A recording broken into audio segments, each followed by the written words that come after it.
ఇక్కడే చేసుకుంటూ దేవుడా నాకు మంచి మార్క్స్ ఇవ్వు అని అనుకుంటూ ఉన్నాను.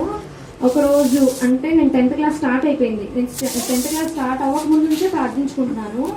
10th క్లాస్ స్టార్ట్ అయింది. మాకు ఎగ్జామ్స్ పరీక్షలు పెడుతూ ఉంటారు. మాకు రోజు ఎగ్జామ్స్ రాస్తూ ఉంటాం. నేను ఒకరోజు మా హిందీ ఎగ్జామ్ రాసి తర్వాత రోజు మాకు రిజల్ట్ ఇస్తారు, అంటే ఫలితాలు ఇస్తూ ఉంటారు. నేను చూసుకోగానే నాకే షాక్. నేను బాధపడ్డాను. ఎంత బాధపడ్డానంటే ఇక్కడికి వచ్చి నేను ఏడ్చాను. అదే మళ్ళీ నేను ఆ సమయం ఏంటంటే నేను 7 వారాలు ఇక్కడ వచ్చి ప్రార్థించుకున్న సమయం. ఒక శుక్రవారం వచ్చి నేను ఎంతో బాధపడ్డాను, చాలా బాధపడ్డాను.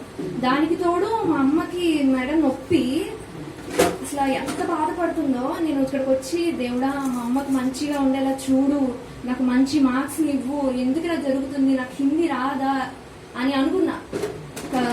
ఆ రోజు నైట్ నేను ఎంత బాధపడ్డానంటే ఇక్కడికి వచ్చి మోకరించి ప్రార్థించాను. దేవుడు నాకు చెప్పింది ఏంటంటే, నువ్వు మోకరించి నేనున్న స్థలంలో ప్రార్థించు, నీకు మంచి జరుగుతుంది, నువ్వు అనుకున్నది సాధిస్తావు అని నా దేవుడు నాకు చెప్పాడు. ఆ 7 వారాలు అయిపోయిన తర్వాత నాకు ఒక అదృష్టం ఏంటంటే, నాకు దేవుడు పాటను పాడడానికి నాకు స్వరాన్ని ఇచ్చాడు. అసలు నేను అనుకోలేదు నేను ఇంత బాగా పాడతానని. నాకు ఆ పాటలు పాడే అంత అదృష్టాన్ని దేవుడు నాకు ప్రసాదించినందుకు నేను దేవుడు కృతజ్ఞతలు చెప్పుకుంటున్నాను. అసలు 10th క్లాస్ రిజల్ట్ ఆ రోజు నాకు అసలుకి ఎగ్జామ్స్ అయిపోయిన తర్వాత నుంచి టైఫాయిడ్ వచ్చింది. టైఫాయిడ్ లో టెస్ట్ చేయించుకుంటే మాకు బయటపడలా. నాకు బ్లడ్ లో ఇన్ఫెక్షన్ ఉంది, లంగ్స్ లో ఇన్ఫెక్షన్ వచ్చింది. చాలా ఇబ్బంది పడుతూ ఉన్నాను. దగ్గు దానికి తోడు ఎంత బాధపడ్డానంటే, దేవుడా నాకేంటిది, నా దేవుడు ఇలా చేస్తాడా నాకు అంటే. నేను ఒకసారి ఇక్కడికే చర్చికి వచ్చినప్పుడు ఒక పాస్టర్ గారు వచ్చారు ఎక్కడి నుంచి వచ్చి, మనకి ఇవన్నీ దేవుడు పెట్టే కష్టాలు, దేవుడు పెట్టే కష్టాలని మనం స్వీకరించాలి, సంతోషంగా వాటిని స్వీకరిస్తే దేవుడు మనకి మంచి చేస్తాడు అని చెప్పాడు. నేను మా అమ్మకి చెప్తూ ఉంటాను, అమ్మా ఇవన్నీ నాకు దేవుడు పెట్టిన కష్టాలు, నేను ఎందుకు పడకూడదు, ఇది నేను సంతోషంగా తీసుకోవాలి కదమ్మా అని చెప్పి బాధపడిన తర్వాత నుంచే సంతోషంగా తీసుకోవడం మొదలు పెట్టాను. ఇక నాకు దేవుడు అయితే నాకు టైఫాయిడ్ జ్వరాన్ని తగ్గించాడు. మళ్ళీ ఇంకో కష్టం ఏంటంటే, నాకు మెడ మీద గెట్టొచ్చింది. నేను మొన్న ఈ మధ్యన ఒకసారి హాస్పిటల్కి వెళ్ళి చెక్కింగ్ చేయించుకుంటే నాకు ఏం జరిగిందంటే, నీకు చిన్న చిన్న గెడ్డలు ఉన్నాయి, మళ్ళీ నీకు సూది పెట్టి ఇంజెక్షన్ చేసి అక్కడ కలెక్ట్ చేసి విజయవాడ పంపిస్తారు, నీకు అప్పుడు అదేంటో తెలుస్తుంది, 90% నువ్వు బాగానే ఉన్నావు, ఆ 10% నీకు జాగ్రత్తగా ఉండాలి నువ్వు అని చెప్పారు. నేనేమనుకున్నానంటే, చాలా బాధేసింది. కానీ నేను నమ్ముటకు నీవైతే నమ్మువారికి సమస్తము సాధ్యము, ఇది నమ్ముకొని ఉన్నా. నేను నా దేవుడిని నేను ఎంతగా నమ్మాను. నా దేవుడు నాకు ఏమైనా అన్యాయం చేస్తాడా? చేయడు కదా. నేను అదే నమ్మకంతో ఉన్నాను. 10th క్లాస్ రిజల్ట్ వచ్చే రోజు కూడా, అమ్మా నేను దేవుడిని ఇంతగా నమ్మాను, నాకు దేవుడు అన్యాయం చేయడమ్మా అని చెప్పాను. నాకు ఇంత మంచి మార్క్స్ ఇచ్చాడు, ఎంతో సంతోషంగా ఉంది. నేను ఆయనకి రుణపడి ఉండిపోతాను. ఆయనకి నేను ఎన్ని చెప్పినా ఎన్ని చేసినా సరే చాలా తక్కువ. నా యేసయ్య నా కోసమే, నా యేసురాజు అని మాత్రమే చెప్పగలను. హల్లెలూయా, హల్లెలూయా, హల్లెలూయా. చూసారా, చిన్న వయసులో ఎవరు చెప్పారండి వాళ్ళకి? నేను 7 వారాలు ఉన్నామనుకుని నేను వాళ్ళకి చెప్పలేదు. వాళ్ళకి ఇది దేవుడు ఏర్పాటు చేసుకున్నటువంటి ఈ స్థలంలో వారంతగా వారే వచ్చి వాళ్ళు చెప్తుంటే నాకు కూడా ఎంతో అసలు సంతోషంగా అనిపిస్తుందండి. అంత చిన్న వయసులో దేవుడి ఆత్మీయతన పొందుకుని నేను 7 వారాలు ఉన్నప్పుడు ఒక వాగ్దానం ఇచ్చాడు దేవుడు. అమ్మా నీకు చక్కటి పాటల స్వరాన్ని ఇవ్వబోతున్నాడని వారికి వివరించాడు. ఆ దేవుడు నాకు చూపించాడు. 7 వారాలు ప్రభు వారికి ఏమిస్తున్నావు అని నేను ఎంతగానో కన్నీరు గారిచి అడిగాను. వారికి పాటల స్వరాన్ని నేను చక్కగా ఇస్తున్నానన్న. 7 వారాల ముందు ఎప్పుడు కూడా ఒక్క పాట కూడా పాడలా. 7 వారాల తర్వాత వారు 2 పాటలు పాడారు. చక్కటి స్వరంతో, అదే స్టైల్తో, అదే భావంతో చక్కగా పాటలు పాడుతున్నారు. 10th క్లాస్ ఎగ్జామ్స్ రాసేటప్పుడు మంచి ఆరోగ్యం ఇచ్చాడు. ఆ ఎగ్జామ్స్ అయిపోయినాక ఆ జ్వరం వచ్చింది. అదే దేవుడి కాపుదల ఉంది కాబట్టి తర్వాత వచ్చింది. ఒకవేళ ఎగ్జామ్స్ టైంలో వస్తే వాళ్ళు ఎంత గలిబిలి అయిపోయేవాళ్ళు. ఆ గడ్డ కూడా దేవుడు తగ్గించి మంచి స్వస్థతనిచ్చాడండి. నేను ఒకటే చెప్పాను, ప్రేయర్ ఆయిల్ తీసుకెళ్ళి రాయమ్మా, నీకు ఏది ఇంజక్షన్ వద్దా, ఆపరేషన్ వద్దా, ఏం వద్దా తీసుకెళ్ళి రాశారు. దేవుడు చక్కగా ఇంకా వారికి ఆత్మీయ జీవితంలో ఎన్ని మేలులు చేశారంటే, వాక్య రూపంలో అంతగా చెప్పటం అనేది, వాక్యం తెలవకపోయినా అది అసలు చాలా గొప్ప దేవుడు ఇచ్చినటువంటి వరం అండి వాళ్ళకి. ఆ దేవుడు స్పష్టంగా చూపించాడు వాళ్ళకి. అలాంటి వరం వారి కుటుంబంలో పొందుకోవటం, మరి ఎంతో దేవుడు మేలుకరంగా వారిని మార్చడం, ఇదే కాదు వారి విషయాల్లో వారి కుటుంబ అవసరత నాకు ప్రార్థన ఎప్పుడు చేయమన్నా కానీ వారు ఖచ్చితంగా నేను మొరపెట్టి ప్రార్థన చేసినప్పుడు వారి గృహాల్లో చాలా కార్యాలు చేశాడు దేవుడు. వారి అమ్మమ్మ గారి విషయంలో కూడా, మరి వాళ్ళ నాన్నమ్మ గారు అంటే ఇక్కడే ఉంటారు అనుకోండి, వారి విషయాల్లో కూడా ఎన్నో కార్యాలు జరిగింది. మరి వాళ్ళ నాయనమ్మ గారు కూడా 7 వారాలు ఉన్నారు, వారికి కూడా గొప్ప కార్యం జరిగింది. మరి అలాగే మన మధ్యలో ఉన్నటువంటి కోమటిగుంటలాగ నుంచి వచ్చినటువంటి జయరాజు గారు వచ్చి చిన్న సాక్ష్యాన్ని అందిస్తారు. మరి వారికి కూడా, వారు కోమటిగుంటలాకు అక్కడ మన పెన్నీర్ గ్రామం పక్కన, మరి మన సంఘానికి ఒక ఆదివారం రాకపోయినా ఒక ఆదివారం కంపల్సరిగా వస్తానే ఉన్నారు. మరి వారి పట్ల కూడా దేవుడు ఎలాంటి అద్భుత కార్యాలు చేశాడో ఒక కొద్ది నిమిషాలు ఆయన సాక్ష్యాన్ని విందాం. దేవుడి స్తుతులు, మీ అందరికి నా వందనాలండి. అయితే మరి అయ్యగారికి వందనాలు, మా గారికి వందనాలు. మరి 10వ తరగతి పిల్ల పాస్ అయితే సాక్షి చెప్పుకుంటాను అనుకున్నాను. గురుకుల పాఠశాలలో పోయినసారి ఎరపనిగూడెంలో చదివింది. అందులో చదివిన వాళ్ళందరూ కూడా పాస్ అయ్యారు. అందులో 2-3 పాస్ అవ్వలేదంట. ఈ పిల్ల పాస్ అవ్వలేదని చాలా ఏడిచింది, పాస్ అవ్వలేదని. మళ్ళీ 20 రోజుల తర్వాత మళ్ళీ మళ్ళీ మేము చెప్తాము, మళ్ళీ మా దగ్గర జాయిన్ చేయండి అని చెప్పారు. మళ్ళీ 10 రోజుల తర్వాత మళ్ళీ జాయిన్ చేసినా సరే అయినా సరే పాస్ అవ్వలేదు. 2 సార్లు తప్పింది. 2 సార్లు తప్పింది ఏంటంటే ఆ టీచర్ అంటే భయం అంటే అందరికీ ఏమో వెళ్ళి బాగా అడుగుతారు, ఈ క్వశ్చన్లు ఏమైనా అర్థం కాకపోయారు సరే. ఈ పిల్లకాడ టీచర్ అంటే ఆ టీచర్ అంటే సంవత్సరానికి మారిపోతూ ఉంటారు టీచర్లు. 10వ తరగతిలో ఆమె మారిందంట. ఆమె అంటే ఏమో భయం అంట, అడగతానకం భయం. అందుకో ఒక సబ్జెక్టులో పాస్ తప్పింది. సరే దాని గురించి ప్రార్థన చేసి అయ్యా పాస్ అయితే సాక్ష్యం చెప్పుకుంటాను అనుకుని మరి మా సంఘంలో మరి ఇక్కడికి వచ్చి ప్రసాద్ గారితో కూడా చెప్పి ప్రార్థన చేసుకోవడం జరిగింది. ఆయన ప్రార్థన చేస్తున్నాడు, ఈసారి కంపల్సరీగా ప్రైవేట్గా చదివిద్దాం చెప్పి కంపల్సరీ సారి పాస్ అయ్యింది, ప్రార్థన చేద్దాం అని చెప్పి పాస్ అయ్యింది. మరి దేవుడు ఎంతో కార్యం చేశాడు. మరి ఆ ప్రైవేట్కి వెళ్తున్నప్పుడు కూడా అయ్యగారు ప్రతిసారి అడుగుతూ ఉండేవాడు, అయ్యా మరి పిల్లలు మరి చదువులు కొద్దిగా తక్కువగా ఉన్నాయి అని మయాన్ని అడుగుతున్నప్పుడు కూడా ఆ మాట కూడా నిజమయ్యేది. మరి ఆ టీచర్ దగ్గరికి వెళ్ళడం కానీ మరి పిల్ల మరి నిదానం అయిపోతుంది, స్లో అయిపోతుంది. అంటే 4ంటికి వెళ్ళాల్సిన పిల్ల ఇక్కడ ఇంటికాడే 4ంటికి బయలుదేరుతుంది.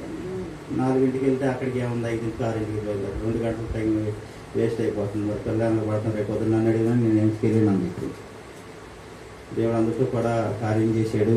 మరి 41 రోజు ఉపవాస ప్రార్థనలో కూడా ఉపవాస ప్రార్థన నుండి ప్రార్థన చేసింది. అయ్యగారు రోజు ప్రార్థన చేసుకున్నాను. కొడుకు మెదట్లో లేచేటప్పుడు చక్కగా 1 నిమిషమైనా ప్రార్థన చేసుకున్నట్టు ఇప్పుడు ఆ క్రమం తప్పకుండా ప్రార్థన చేసుకుంటాను.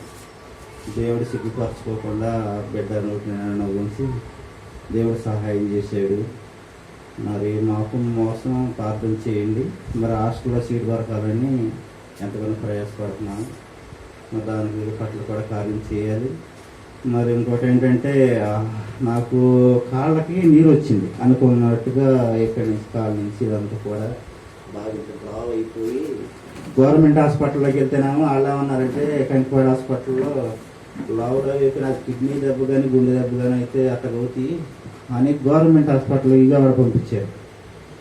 ఏంటట్ట గౌతమ్ ఏంటని ఒకటి అనుకున్నది ఏమవుతుంది మీరు జరిగితే రిపోర్ట్లని కూడా నార్మల్ వస్తే సాక్షి చెప్పుకుంటానయ్యా అనుకున్నా. కడవకుర్లయ్య గారి ఆయన పేరు కూడా సరిగ్గా రాదు. కడవకుర్లో నేను పాత సాక్షి చెప్పుకుంటానయ్యా అనుకున్నాను.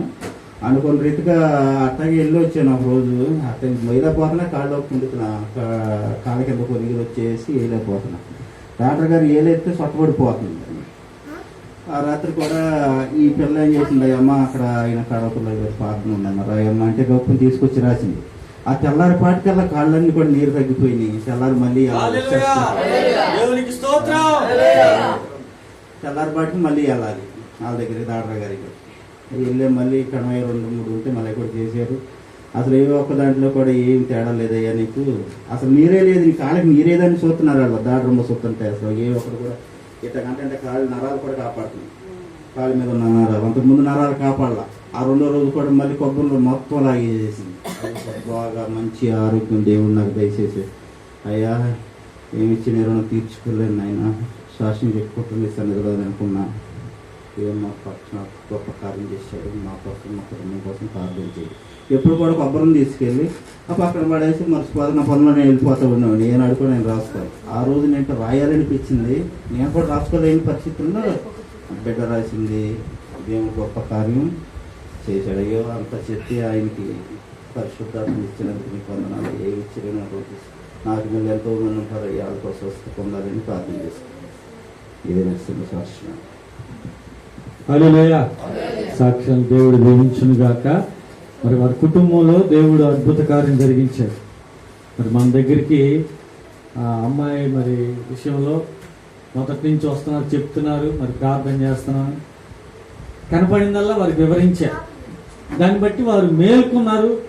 మేల్కొని చివరికి ఎగ్జామ్ దగ్గరికి వచ్చే సమయాన వారికి కొంచెం ఫస్ట్ కొంచెం ఫెయిల్ అయింది కదా, వారికి భయంగా, వారికి ఉన్నటువంటి ఏదో మళ్ళా ఏదో జరుగుతుందేమని బాగా బాధపడుతున్న సమయంలో నేను వెంటనే వారికి ఫోన్ చేసి, అమ్మ ఈ సంవత్సరం పాస్ అవుద్దండి, దేవుడు చెప్పాడు, నా మాట కాదు దేవుడే మాట్లాడుతున్నాడని వారికి ఫోన్ చేసి చెప్పాను నేను.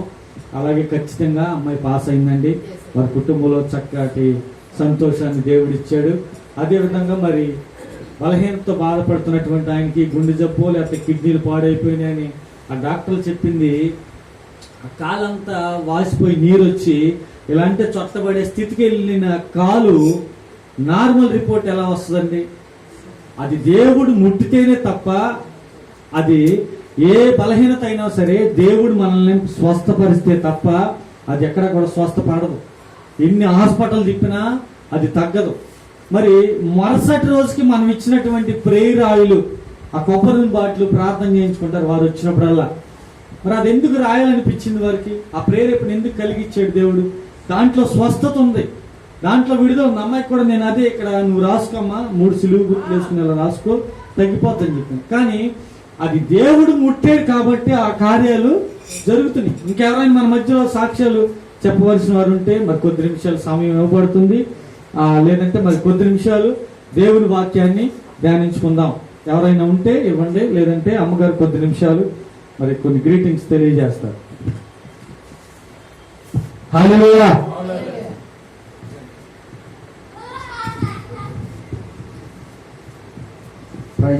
హల్లెలూయా. ప్రభువు నామములో మొదటగా ఆయనకి వందనాలు, అలాగే దయచేయులు ప్రసాద్ గారికి ప్రత్యేకమైన వందనాలు. మరి మన సంఘంలో అనేక కార్యాలు జరుగుతున్నాయి. ఎందుకంటే ఇప్పుడు 2 సాక్ష్యాలు చెప్పారు. అమ్మాయి 2 సార్లు ఫెయిల్ అయ్యి మరి దేవుని యొక్క మన సంఘం దేవుని యొక్క కాపుదలతో మళ్ళీ పాస్ మార్కులతో సాక్ష్యం చెప్పడానికి దేవుడు కృపనిచ్చారు వాళ్ళ తండ్రిని. అలాగే వైష్ణవ్ మరి మన సంఘం 569 మార్కులు అంటే అది నాకు చెప్పగా ఒళ్ళు పులకరించింది. ఎందుకంటే టాప్లో అనమాట 569 అంటే 600కి మన సంఘంలో హైయెస్ట్ మార్కులు అంటే చాలా ఎక్కువ. ఆ స్కూల్లోనే ఎక్కువ. మీ స్కూల్లో క్లాస్ 500 అంటే చాలామంది 500 లోపే ఉంటాయి. 569 అంటే దేవుడు ఆమెకి ఇచ్చిన మరి 15 సంవత్సరాలు ఉంటాయి. మరి ఇక్కడ నిలబడి అంత స్టేజ్ ఫీలింగ్ లేకుండా ఆ టైంలో నాకు 15 సంవత్సరాలంటే నాకు చాలా భయం వేసింది. మీ అందరం ముందు నిలబడి చెప్పాలంటే. మరి ఈ సమయంలో అక్కడ ఆ అమ్మాయి నిలబడి చెప్పిందంటే దేవుని యొక్క కృప, దేవుని యొక్క ఇచ్చిన జ్ఞానం, మరి ధైర్యం కూడా. మరి మన సంఘంలో అనేక కార్యాలు చేస్తున్నారు. దేవుడు మన సంఘాన్ని దీవించి ఇంకా ముందుకు తీసుకెళ్లాలని మీ అందరి ప్రార్థనతో, పాస్టర్ గారి దైవ సేవకుల ప్రార్థనతో మనం చాలా ముందుకెళ్ళాలని, అలాగే నా యొక్క సాక్ష్యంతో 2 మాటలతో ముగిస్తాను. చాలా టైం అయింది కాబట్టి. మరి పోయిన వారం నేను మా అమ్మాయి డెలివరీ గురించి చెప్పాను. మీ యొక్క అందరి సంఘ ప్రార్థనతో మరి మొన్న 24వ తారీఖున విజయవాడ రైల్వే హాస్పిటల్లో డెలివరీ అయింది ఆపరేషన్తో. అయితే ఆపరేషన్ అనే మాట కానీ చాలా ఈజీగా ఉంది. పిల్లకి అంత నొప్పులు అటువంటి ఏమి లేవు. డిశ్చార్జ్ తీసుకుని వచ్చాం కూడా. మరి 24వ తారీఖున మరి డెలివరీ అయింది, ఆడపిల్ల పుట్టింది. మరి దేవునికి మరి గర్భఫలం దేవుడిచ్చి బహుమానం కాబట్టి మనం ఎవరు అని మనం మనసులో ఏదో అనుకుంటాం. ఆడపిల్ల అని కొందరు చప్పడెత్తారు పెద్దోళ్ళు, సోమగారు లాంటి పెద్దోళ్ళు. అంటే సోమగారు నన్ను ఉదాహరణ చెప్తున్నాలే. పెద్దోళ్ళు అలా అంటూ ఉంటారు, వెనకటి కాలం వాళ్ళు. నాలుగు కాదు చెప్తున్నా, ఉన్నారు అలా. కాకపోతే ఏంటంటే లక్ష్మీదేవత పుట్టిందంట సోమం గారు చెప్తున్నారు. సరే, మన సంఘ ప్రార్థన చాలా బలంగా ఉంటుంది, ఇంకా బలంగా ఉండాలి. మరి దేవుని యొక్క కృపదలతో మరి ఇవాళ ఆపరేషన్ అంటే ₹1,00,000 అవుతుంది బయట హాస్పిటల్లో. మరి రైల్వే హాస్పిటల్ అంటే ఫ్రీగా ఉంది. మా ఎల్లుడి గారి కార్డు ఫ్రీగా ఉంది కాబట్టి దేవుని దయ వల్ల ఖర్చులు మొత్తం అయినాయి కాబట్టి మరి ఆయన సహకారంతోనే మరి డబ్బులు ఆర్థిక రూపంలో కూడా చాలా సేవ్ అయ్యాము. మరి ఆయనకి స్తుతులు స్తోత్రాలు చెల్లిస్తాం. ఆయనకి ఏమి ఇచ్చినా మనం రుణం తీర్చుకోలేము. వేలాది నదులంతా విస్తార టైం ఇచ్చినా ఆయన చేసిన ఉపకారాలకి భక్తుడు పాట పాడాడు కదా, అది మనమేమి చెల్లించుకోలేదు. కాబట్టి ఈ చిన్న సాక్ష్యాన్ని మీ అందరూ ఈ దేవుని సన్నిధులు ప్రభు సంఘంలో ఆడపిల్ల పుట్టిందని మీ అందరికీ తెలియజేస్తూ ఈ చిన్న సాక్ష్యాన్ని దీవించమని కోరుతున్నాను. ఆమేన్. హల్లెలూయా, హల్లెలూయా. సుందర గారి విషయంలో ఈ సంఘం ప్రారంభించిన నాటి నుంచి కూడా ఆయన వస్తున్నారు. మరి మంచి పాటలు పాడటం కానీ, ప్రతి విషయంలో ప్రార్థన చేసుకోవటం కానీ. ఫస్ట్లో అక్క కూడా వచ్చారు. వారు వచ్చినప్పుడు ప్రార్థన చేసినప్పుడు వారి అవసరత నాకు తెలియదు, కానీ వారి కుమార్తె పేరు మానస గారు. ఆ దేవుడు చెప్పాడు కదా, మానసకి వివాహం జరుగుతుంది అని చెప్పమన్నాడు దేవుడు. నేనే 2 సార్లు సందేహించాను. అంటే నాకు కూడా కొన్ని మాట్లాడితే దేవుడు నాకు కూడా సందేహం వచ్చేంత ఆలోచన వస్తుంది. అలాంటి మాటలు దేవుడు మాట్లాడతాడు కొన్ని సందర్భాలు. చెప్పినప్పుడు పేరు పెట్టి మానసకి వివాహం జరుగుతుందంటే ఆ దేవుడు ఎప్పుడైతే మాట్లాడాడో ఆ మరుసటి నెలలోనే మార్చ్ ఎండింగ్ లో దేవుడు మాట్లాడాడు. మేలో వివాహం జరిగింది. అంటే ఏప్రిల్లో మాట్లాడేసుకున్నారు, అన్ని మేలో పెట్టుకున్నారు, వివాహం జరిగింది. ఆ చక్కగా దేవుడు వివాహం జరిగించాడండి. చక్కటి గర్భఫలం కూడా దేవుడు ఇస్తాడు అన్నాం.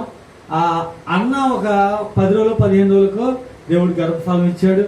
మరి చక్కటి కుమార్తెని దేవుడు అనుగ్రహించాడు. నేనైతే కుమార్తె నేను అసలు చెప్పలేదు.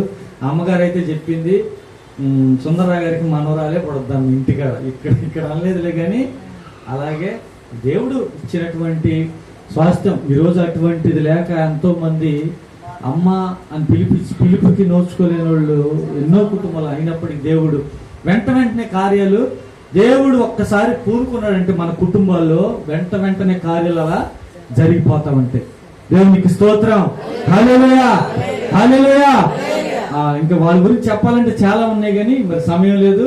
మరి మన మధ్యలో ఉన్నటువంటి దీనమ్మ గారు మరి చిన్న సాక్ష్యాన్ని చెప్పాలని ఆశపడుతున్నారు అందరూ కూడా. వందనాలు. మొన్న శుక్రవారం నాడు కడుపులో నొప్పి, పక్కంతా నొప్పిగా ఉంది. అసలు లేకపోయాను పైకి. లేకపోతే అట్లాగే పొడుగుని ఉంటే పొడుగుమలే అయ్యగారు వచ్చి వెళ్తున్నాడు. ఏంటమ్మా రాలేదంటే వాళ్ళ ప్రాణం బాగలేదు అయ్యా, కడుపులో నొప్పి, పక్కంతా నొప్పి అని అన్నాను. ప్రార్థన చేసి వెళ్ళినాక ఒక రైతుల గారికి నాకు కడుపులో నొప్పి, పక్క నొప్పి తగ్గింది. కొబ్బరి నూనె రాసుకున్నాను. ప్రార్థన చేసిన కొబ్బరి నూనె ఉంటే అది రాసుకుని పోతున్నాను. ఒక రైతులు కాడ అప్పుడు దాకా నిలగట్టగా కొట్టుకోలేక అది కొట్టుకుని కూర్చున్నాను ఆ కుర్చీలో. ఆ నొప్పి తగ్గినాక అప్పుడు నిద్రపోతుంది. ఇదే నా చిన్న సాక్షి. హల్లెలూయా. మరి ఆ రోజున ఏదో బాధపడుతుంది. నేను యాక్చువల్గా ఇటు వెళ్ళను. నేను ప్రార్థన అయినాక శుక్రవారం కానీ ఆదివారం కానీ ఈ రోడ్డు ఇటు వెళ్ళను, ఇటు తిరిగి వెళ్ళిపోతాను. ఈ రోడ్డు వెళ్తాం కదా సహజంగా.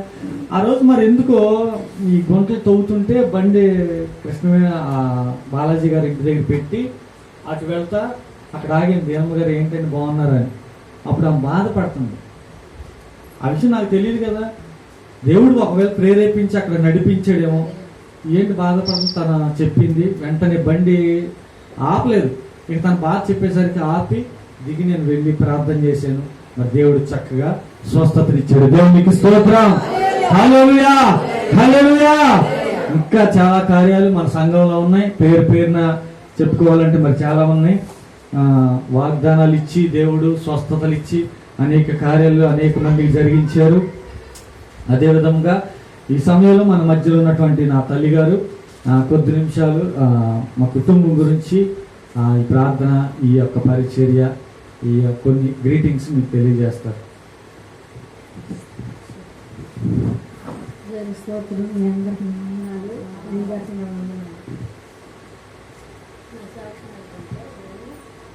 సంవత్సరానికి 14 వారాలు ఉపాసన చేస్తా.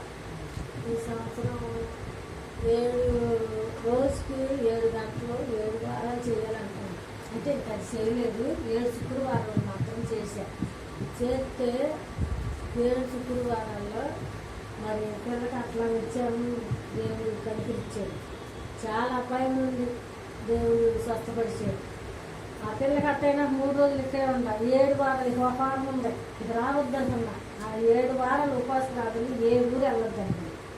అనుకుంటే లాస్ట్ వారం ఆ పిల్లల్ని కలిపి పెట్టేసరికి ప్రార్థన చేసుకుంటూ వచ్చా. దేవుడి వల్ల ఆ పిల్లలకి తగ్గిన తర్వాత 3 రోజులు ఇక్కడే ఉండి ప్రార్థన చేసుకున్నాము. రాత్రి పూట ప్రార్థన చేసుకుని హాస్పిటల్ చూపించాలని ఆ 3 రోజులు ఇక్కడ ఉండి పొద్దుపూట ఇక్కడ ఉండగానే నాకు ఫోన్లు, దూడ ఎంత పడిపోయింది, పొట్ట ఉబ్బిపోయింది, మెదలతలేదు, కదలతలేదు, నీళ్ళు దాటలేదు, అట్టాగే పోతుంది, పంపదని వచ్చేసేయండి అని ఫోన్ చేస్తున్నారు.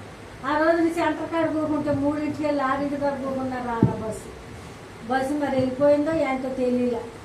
అప్పుడు సాయంత్రం మా పిల్లోడు వచ్చినాక ఎక్కించుకెళ్ళాడు. రేపు 10 అయింది.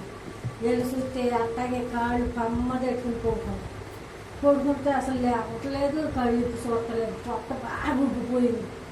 ఏం చెప్తా ఉందని చెప్పి నేను ఆఖరిని ఉంచేసి తెల్లారి పొద్దున్నే చూసిన అట్టాగే ఉంది.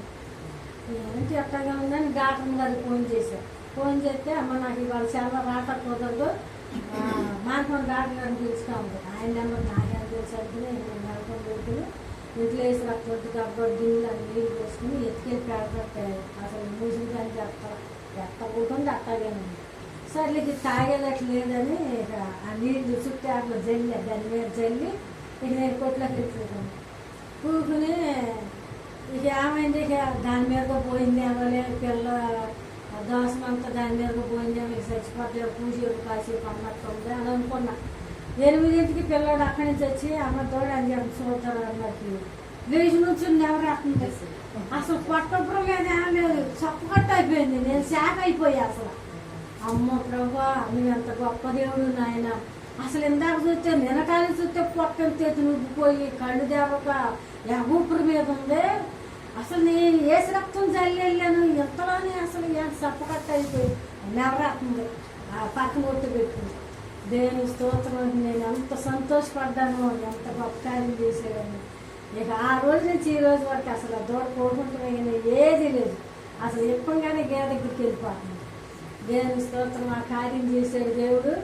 మరలా మా చెల్లి నేనే అయితే ఆమె 2 ట్రాక్టర్లు కొనుక్కుంటే ఒక ట్రాక్టర్ ఈ పిల్లోడి పేరు పెట్టిందంట. మాకైతే తెలీదు. సంతకాలు పెట్టించారు, అన్నీ అయిపోయింది. కొంతకాలం ఆ పనులు చేసుకున్నారు. మరి అది తీరలేక కానీ బాకీలే కానీ ఎత్తన్నా కానీ ఆడు కట్టిన దానికి బాకీ తీర్చేసారు. ఈ పిల్లోడి మట్టికి అట్టాగే ఉంది. ఉంటే ఇక దశరథ్ చేసేసారు. మేము పట్టించుకోవాలి. ఇక అంతకాడికి వస్తుంది అనుకోవాలి. లాయర్ నోటీస్ వచ్చింది మా ఇంటికి. వస్తే ఈ పిల్లోడికి చూపించా.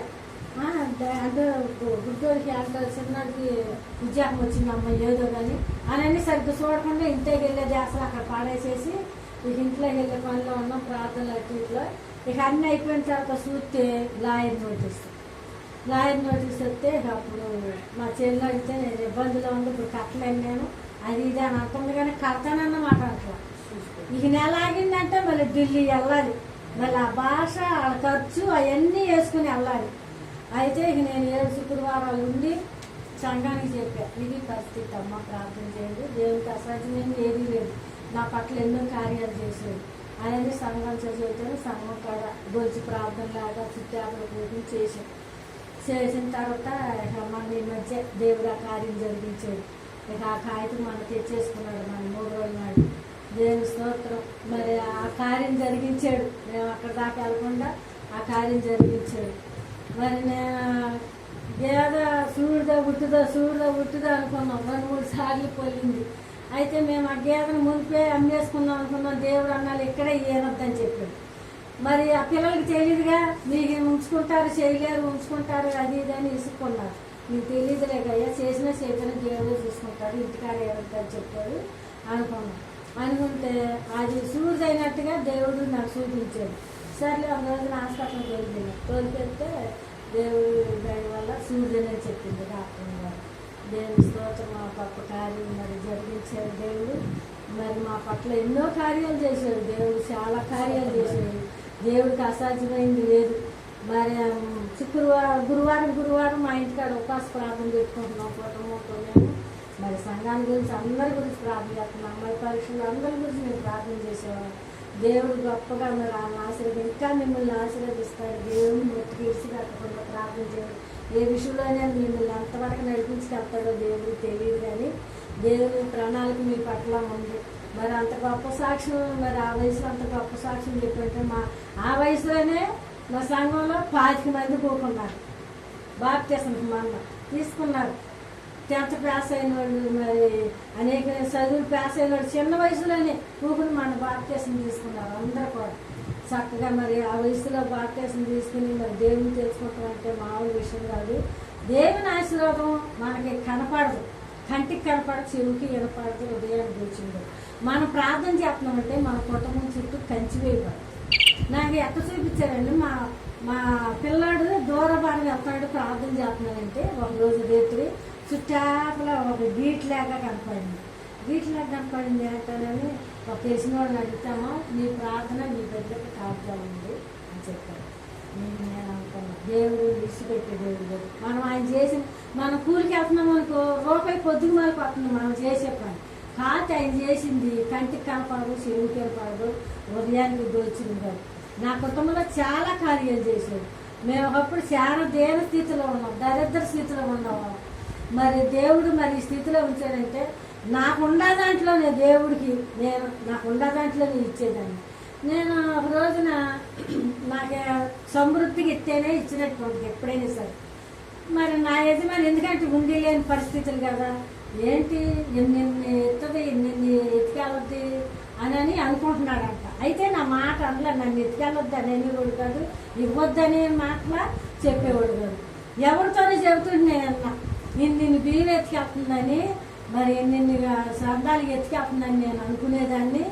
దేవుడు మా పట్ల ఎంత ప్రణాళిక ఉంచాడని నేను అనుకోలేదు. ఇప్పుడు కళ్ళారా చూస్తున్నానని ఎవరితో చెబుతుంటే అప్పుడు నాకు ఆశ్చర్యం వేసింది. ప్రభు నీకు స్తోత్రం, నాయన ఎన్నాళ్ళకి నువ్వు ఆయన కళ్ళు తెరిపించావా, నేనైతే అట్లా అనుకోలేదు ప్రభు, నాకు ఉన్న దాంట్లో నీకు ఇవ్వాలి. అమ్మగారు నాకు చక్కగా చెప్పేది, అన్నీ చెప్పేది. నడవనూరు నుంచి వచ్చారు, మా ఊరు చూపించారని వస్తే అవన్నీ చెప్పేది వివరంగా. అన్నం వండుకున్నా సరే అన్నంకు ప్రార్థన చేసి బిడ్డలకు పెట్టుకుని నీకు ఆశీర్వాదం. మరి ఒడ్లు ఆడించుకున్నప్పుడు ప్రార్థన చేసి దేవునికి ఏరుగా తీసి అవి దేవునికి ఇస్తే నీకు ఆశీర్వాదం. అవి 10 రోజులకి వచ్చే మనం ₹1,00,000 చేసిన జాబ్కి వెళ్ళి అవి ఎంతమంది మరి బాకీ చూపిస్తారు కొంతమంది. ఆ దేవునికి ఇచ్చేవనుకో దాంట్లో సమృద్ధి ఉంటుంది. దాంట్లో అసలు ఎంత వాడినా సరే మనకు తగినట్టుగానే ఉంటుంది. అసమంటి విషయాలు నేను చాలా చూశాను. దేవుడి విషయంలో మట్టుకి నేను అసలు వెనకాడను. ఏ విషయంలో మాకు ఉందా లేకపోయినా మళ్ళీ ఆయన 5 రొట్టెలు 2 చేపలు 5,000 మందికి పంచి 12 గంటలు మిగిలించాడంటే ఎందుకు మిగిలించాడు? ఆయన పెట్టేది పెడుతుంటే ఊరింది. ఇక్కడ మన కళ్ళారా చూసాం కదా. మన ఇంట్లో కూడా ఏదైనా సరే దేవుడికి ఇష్టమైనది మనం ముందుగా తీసి దేవుడికి ఇచ్చినట్లయితే నేను అట్లా ఇచ్చేదాన్ని. నేను అట్లాగిస్తే ఇవాళ దేవుడు ఎందుకు పనికిరాని దాన్ని నన్ను ఈ స్థితిలో నిలబెట్టాడంటే దేవుని కృప. ఇదంతా దేవుని చిత్తమేను. మీరు మీ కుటుంబాల గురించి, మీ బిడ్డల గురించి, మనవల గురించి, మనవరాల గురించి ప్రార్థన చేస్తాం ఎంతో అవసరం. ఇప్పుడు ఎంత భయంకరమైన పరిస్థితుల్లో ఉన్నాం, బయటకు వెళ్తే ఎంత భయంకరంగా ఉందో అసలు. మా కుటుంబాలు నెమ్మదలేక నేను ఎక్కడి నుంచి వెళ్ళి నాకు పెద్ద ఆమె వచ్చి నా దగ్గరికి వచ్చి కొట్టుకాడికి వచ్చి ఏడిచింది. అత్తయ్య ఏంటంటే ఇది సంగతి. ఇప్పుడు నా పిల్ల, నా మనవరాలేమో ఇంత పిల్లలు ఉండరు, ఆ పిల్ల వేరే ఎటో వెళ్ళిపోయింది. మరి నా మనవడు ఉండడంటే యాక్సిడెంట్ అయిపోయి కాలు ఇరిగిపోయింది. మరి నా కాళ్ళు ఉందంటే గుండె ఏదో గర్జం పడిందంట. గర్జం పడి ఆపరేషన్ చేసినా చచ్చిపోతావు, చేయకపోయినా చచ్చిపోతావు అన్నారు. అసలు నా కుటుంబంలో నిమ్మత లేదమ్మా, నా జీవితంలో నిమ్మత లేదు. నేను పెద్ద వయసు వచ్చాను కానీ మనశ్శాంతిగా ఉండే ఇది లేదు. ఎవరిని చూద్దామన్న భయంకరమైన పరిస్థితుల్లో ఉంటారని ఏడితే నేను కొన్ని మాటలు చెప్పి ఆమెకి ఏసు రక్తం ఇచ్చి పంపించి నాకు ఎవరన్నా ఏదన్నా బాధ చెప్పారంటే నా మనసులో అదే ఏలుద్ది. ఏలి ఆయన గురించి ప్రార్థన చేస్తా. నేను ఆ కార్యం మాకు జరిగించాయ్యా. ఎంత దుఃఖంలో ఉండాలి, వేదంలో ఉండాలి బాబు. నువ్వు చేస్తేనే కానీ ఈ లోకంలో ఎవరు పేద స్థితిలో ఉండ ఎవరు పలకరించే వాళ్ళు ఉండరు, దరిద్ర స్థితిలో ఉండ ఎవరు ఆదరించే వాళ్ళు ఉండరు. ఆ స్థితి అంతా నేను పడి ఉన్నాను కాబట్టి నాకు తెలుసు. ప్రభా నువ్వు బిడ్డలగల్లా తల్లి అయ్యా, చిన్న బిడ్డలో నువ్వేం చేస్తావు నాయన అనుకుంటే దేవుడు నేను స్వస్థపరుస్తున్నాను ఆమె చూపించాను. చూపితే నేను రోజు అడుగుతున్నాను. దూరం చాలా దూరం అడిల్లు ఆ లవళ్ళు దేవుడు ఆమె కనపడినప్పుడు రోజు అడుగుతున్నా. అమ్మ ఇటు వరకు మీద కొంచెం పర్వాలేదు కదమ్మా, కొంచెం బాగానే ఉంటాను చెబుతున్నారు. నెమ్మది పడిందని చెప్పారు. దేవుని స్తోత్రం అనుకున్నా. ఆమె గురించి ప్రార్థన చేస్తున్నాను. ఆమె స్వస్థపడి దేవుడి సన్నిధిలో సాక్ష్యం చెప్పాలని నేను ప్రార్థన చేస్తున్నాను. దేవుని స్తోత్రం. ఒక అమ్మాయిది వణుకూరు అయితే ఆమె మా దృష్టిలో ఎప్పుడూ లేదు. మంచి శుక్రవారం గుడ్ ఫ్రైడే రోజున ప్రార్థన చేస్తుంటే ముసుగేసుకుని బాగా దుఃఖిస్తుంది. అసలు ఎవరు ఈ అమ్మాయి ఎంత దుఃఖిస్తుందని ఆ ముందు కూర్చుని వారం రోజులు కన్నీరు తీసి ప్రార్థన చేశాను కోసం. ప్రార్థన చేస్తే ఆ మొహం నాకు కనపడేటట్టు చేశాడు. ఆ మొహం కనపడేటట్టు చేస్తే ఆ రోజు వెళ్ళి అడిగా, ఏమా ఏంటి ఆ పరిస్థితి ఏంటి అని అడిగితే ఏముందమ్మా, ఆస్తి లేదు అంటున్నారు, వంటకి ఇల్లు లేదు, ఏమీ లేదు, పిల్లలకి సంబంధాలు చూస్తారా, భర్త ఏమో ఎలాంటి మనిషి, తల్లి పిల్ల గుళ్ళో పడి రోగం చేస్తున్నారు, ఆ పిల్లకి వివాహం అవ్వలేదని అన్నారు. మరలా వారం రోజులు ఏడ్చి చేశాను ప్రార్థన. నిజంగా దేవుని ఎదురు చేశాను. మరలా వారం రోజులు ప్రార్థన చేస్తే దైవజనుడు ఇక్కడ కళాపాల దైవజనుడు మనవడికి సంబంధం కుదిరింది. దైవజనుడు మనవడికి సంబంధం కుదిరేసరికి మరలా వచ్చి నాకు వచ్చి చెప్పారు, అమ్మ సంబంధం కుదిరింది పలానాయ్య గారు సంబంధం మనవడికైనా కుదిరిందని చెప్పారు. దేవుని సేవకుని ఇంట్లో సంబంధం కుదిరిందంటే సామాన్యమైన విషయం కాదు. వాళ్ళ తల్లి పిల్ల ఎంత కన్నీరు కార్చారో, ఎంత వేదన పడ్డారో, ఎంతమంది ఎగతాలు చేశారో, ఈడొచ్చినా కానీ పెళ్లి చేయట్లేదని ఎంత నిందించారో, ఆ తల్లి ఎంత వేదన పడిందో అందుకే నాకు చూపించారని నేను కూడా చాలా ఏడ్చి చేస్తే ఆమెకి ఇప్పుడు గర్భఫలం ఇచ్చాడు. ఒక్కసారి అమ్మాయిని అబ్బాయిని ఇచ్చాడు, ఒక్క గర్భఫలంలో.